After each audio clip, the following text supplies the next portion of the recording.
Now we're tied at 5 as we go to the bottom of the 11th. Here's Aaron Boone to lead off. His first at-bat of the game. There's a fly ball deep to left. It's on its way. There it goes. And the Yankees are going to the World Series. Aaron Boone has hit a home run. The Yankees go to the World Series for the 39th time in their remarkable history. That one's drilled deep to left field. There it goes. That ball is gone. See ya. A walk-off two-run home run for Alex Rodriguez.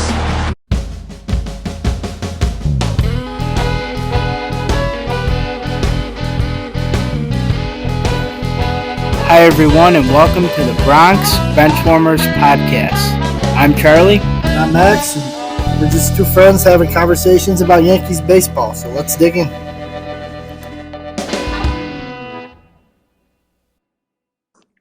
Well, Charlie, I think that Miguel Cabrera could possibly be the last guy to get to 3,000 hits. Yeah, Max, I think you have a good point there. I mean, I think that is one of the main reasons that this game isn't becoming fun for fans anymore. The fact that baseball isn't becoming a game of hits. It's becoming a game of home runs. Yeah, and the home runs are not even being hit anymore.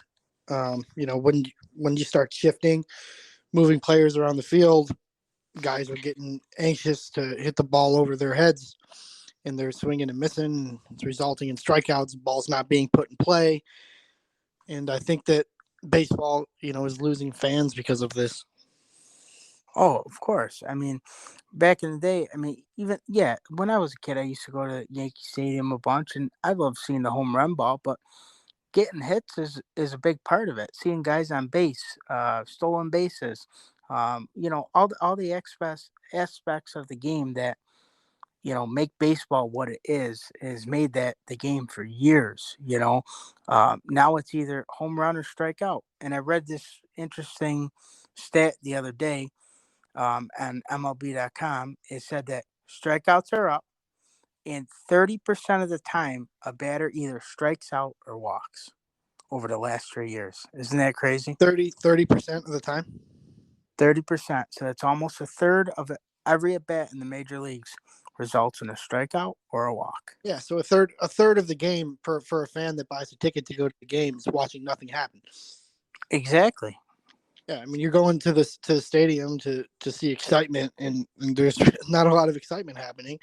At least when they were, the rumors were that they were using baseballs. At least balls were leaving the yard. That's not even happening anymore. No, it's not. Home run numbers are way down. Home run numbers are down, and that it also brings the stats down. Like you said, this goes back to the Miguel Cabrera stats. You're not going to see a guy with 500 home runs and 300 hits, 3,000 hits anymore. You're not going to see it. No, part of the reason of that, too, is every time you go to the ballpark to watch your favorite player play, he's sitting on the bench getting rest. Guys aren't playing 162 games. They're not even playing 150 games. They're playing somewhere between 150 to 140 games a year. Exactly. I mean, Aaron Judge, he's been averaging 130 to 150 in that range, but he's also getting injured too. And I mean, yeah, I don't. It's just mind blowing how these guys are so in shape and they're playing so little baseball. Back in the day, Derek Jeter, he didn't miss a day unless he was sick in bed. He couldn't move. No, played every game.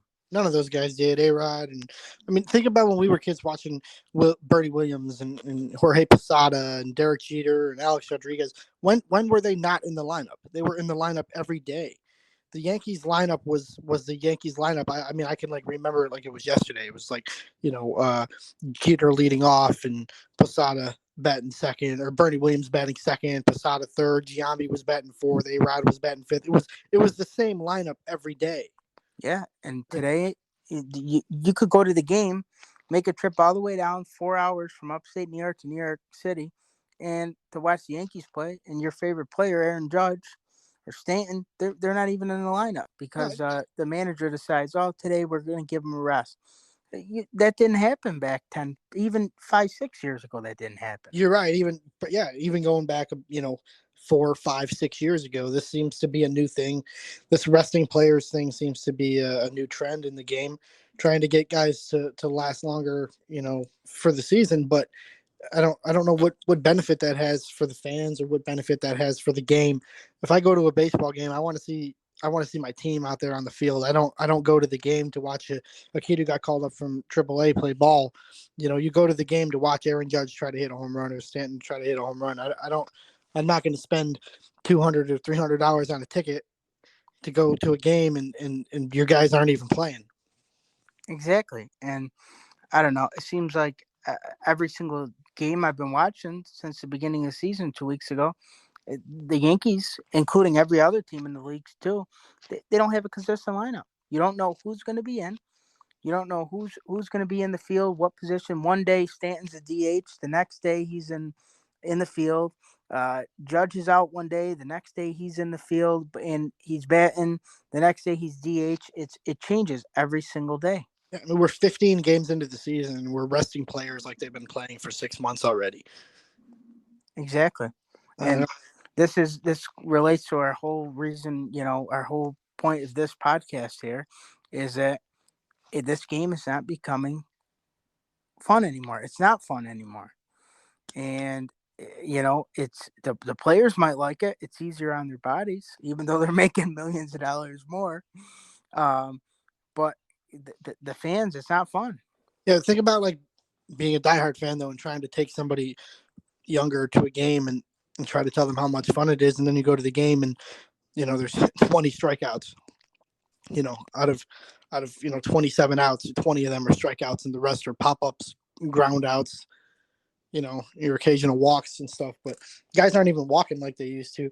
I mean, you remember like in the early 2000s? I mean, walks were a huge part of the game. Guys aren't taking their walks and stolen bases. I mean, who in the game right now, or who for the Yankees, who is their stolen base guy? Like there's nobody on the team that is actively stealing bases. There's nobody that's going to steal 30, 40 bases. No, but Max, I don't even think there's anybody that's going to get close to that. Maybe one or two in the entire major leagues. Yeah, maybe the entire major leagues, but I'm talking about just the Yankees. Who on the Yankees is gonna steal 30 bases? I can't think of any. I can't think of anybody. No, and so stolen bases are an exciting part of the game. They move runners in scoring position. And years ago, these guys were warriors stealing bases, and guys like Ricky Henderson and even Rodriguez. Stolen bases are down, and attempts of stolen bases are down. The complete game percentage is down by more than half to 3/4 than it used to be. It used to be up near 100.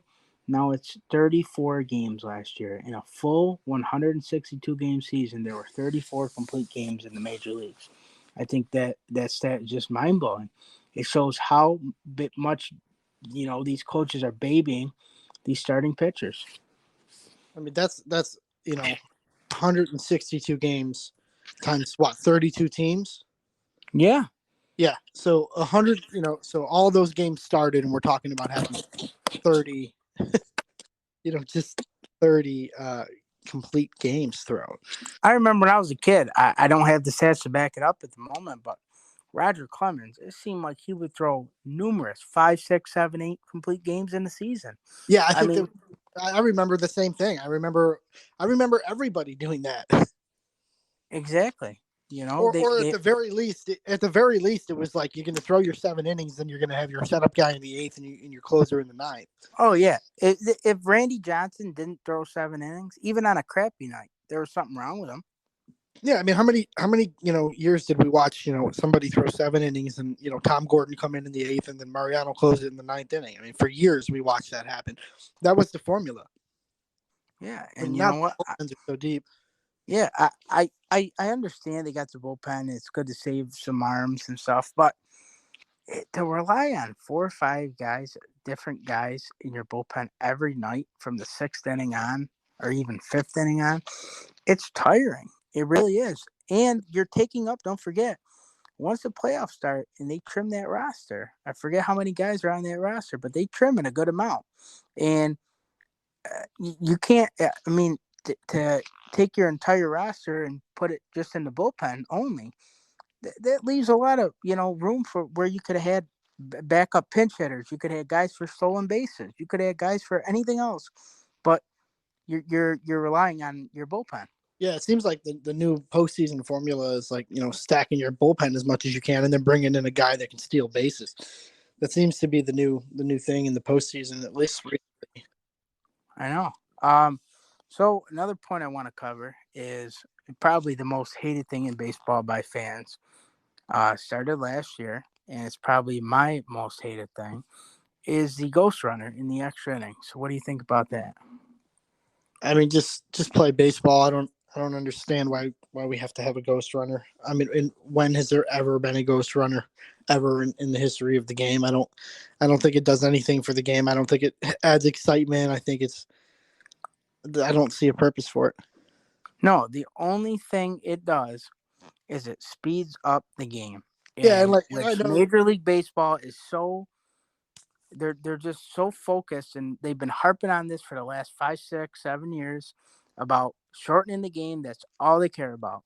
And they think it's going to be more fun for fans. Yeah, it's fun for fans because you're going to see you're going to see somebody end the game anyways. The game's got to end at some point.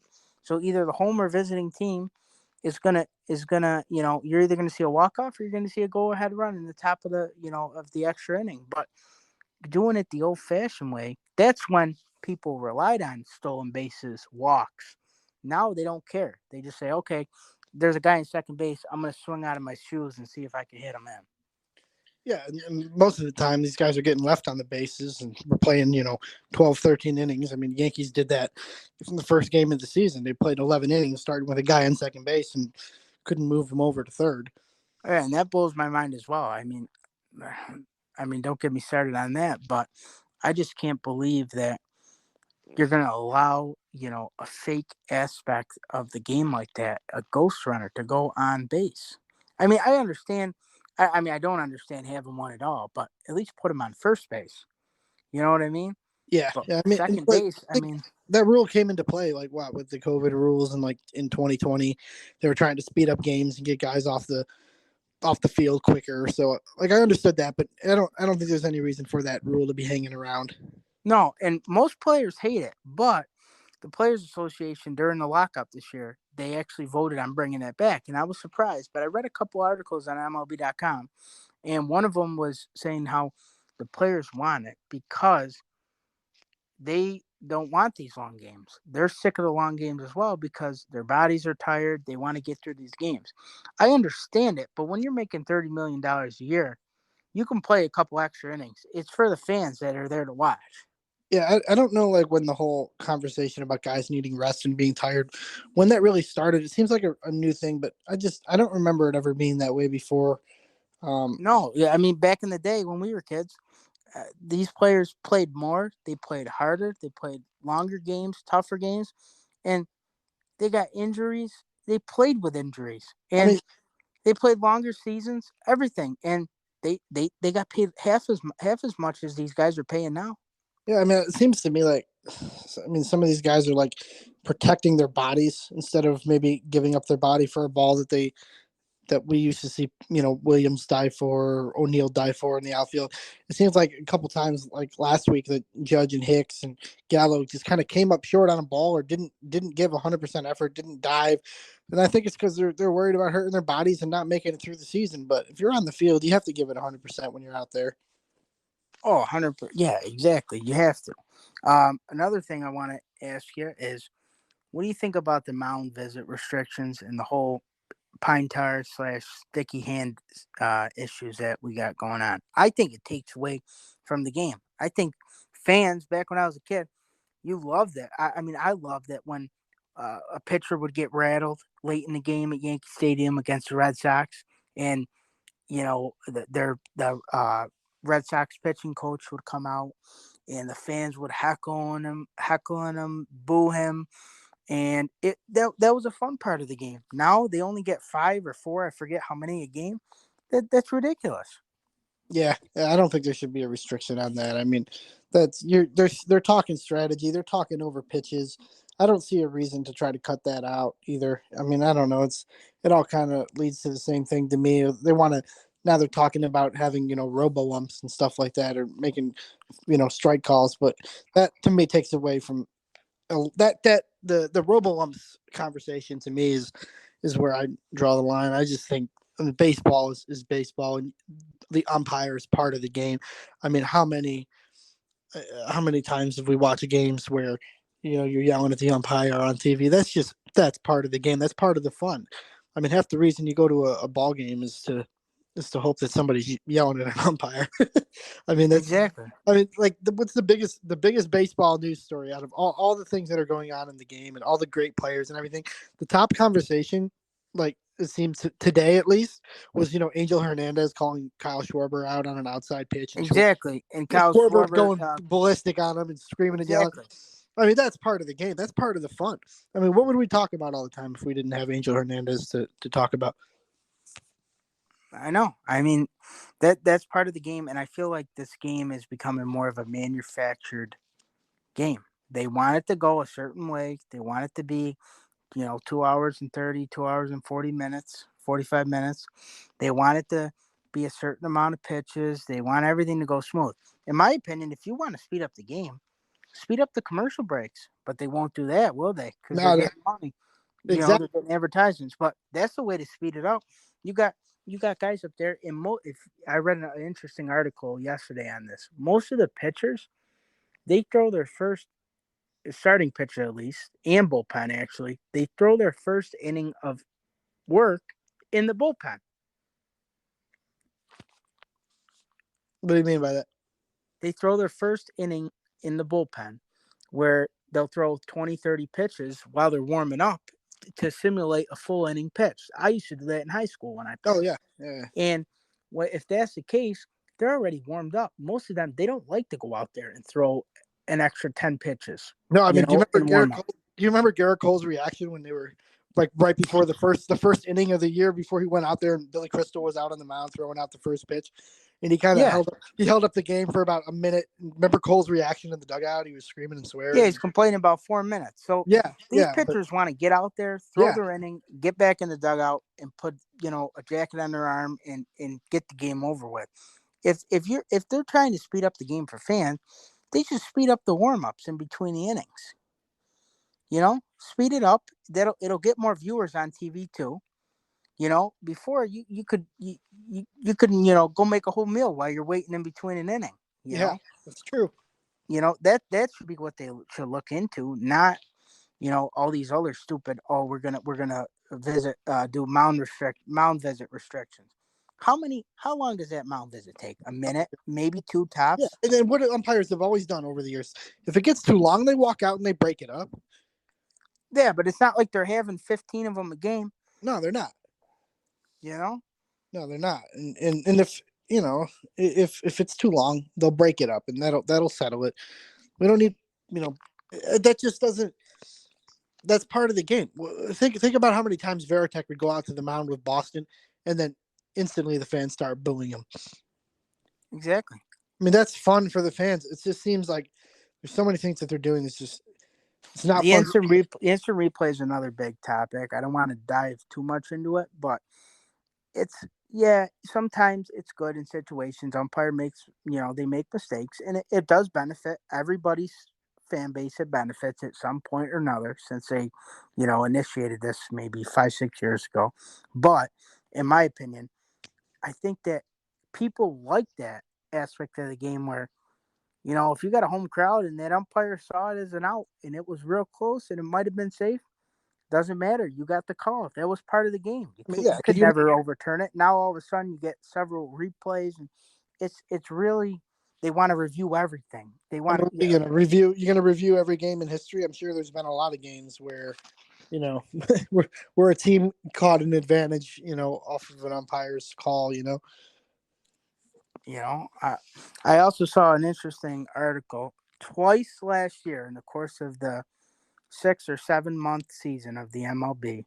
There were 2 months total that there were more strikeouts than hits in the entire major leagues. That's upsetting. That's upsetting as a fan. You know, and they contribute to players swinging for the fences. Number one, and number two, they can also contribute to pitchers are bigger, they're stronger, they're throwing 100 miles an hour now. And they're throwing a lot of guys are throwing high 90s to 100, and it's harder to hit. But with that being said, these guys are also the pitchers are more rested. That's why they're throwing harder. They're babied.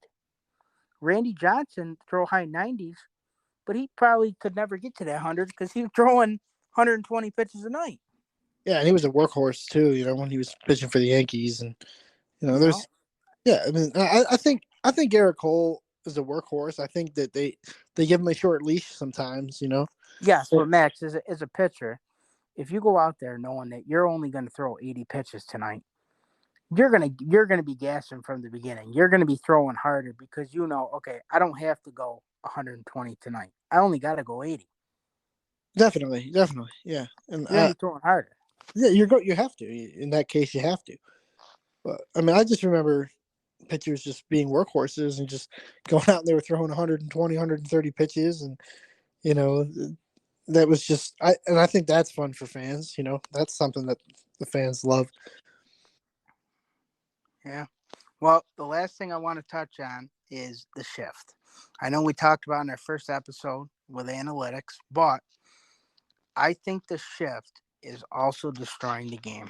The players love it, but I think that it's causing too much pressure to hit home runs. And I read an article again the other day, and it was a quote by Albert Pujols. He said, "What power bullpens aren't taking away from the hitters, shifts are instead." So what he means by that is what the high velocity arms, or all this Chapman, some of the other guys, what they're not if they're not striking out guys or getting guys out with 100-mile-an-hour fastball, the shifts are instead. So guys are getting up there either way with a fast pitcher or with a shift, and instead of trying to beat that situation they're put in, they're swinging for the fences and trying to hit a home run every time. Yeah, and then swinging for the fences results in strikeouts, and there's no doubt about that. And then we don't have any hits again. Yeah, it's a big circle. It's a big circle, but I think that the shift is going to. I think it's going to be banned eventually. I really do. I mean, I hope so. I don't think there's. I mean, it's good strategy. It's changing the game. It's great that players are learning this, but it's taken away from the old-fashioned baseball that everybody likes to see. I agree with that. So overall, I think hope they can MLB is still a fun game to watch. Baseball's fun. I'll always love baseball. I always watch it. But Major League Baseball needs to make some major adjustments. Otherwise, the fans are going to be saying farewell. Yeah, I think that there's always going to be real baseball fans and diehard baseball fans, but I think it's definitely getting harder to teach young kids how to play the game the right way, because I don't think the game's being played the way that it was intended to. All right, well, that's all we got today, guys. Catch us next week on the Bronx Benchwarmers, and have a good week. We'll talk to you later.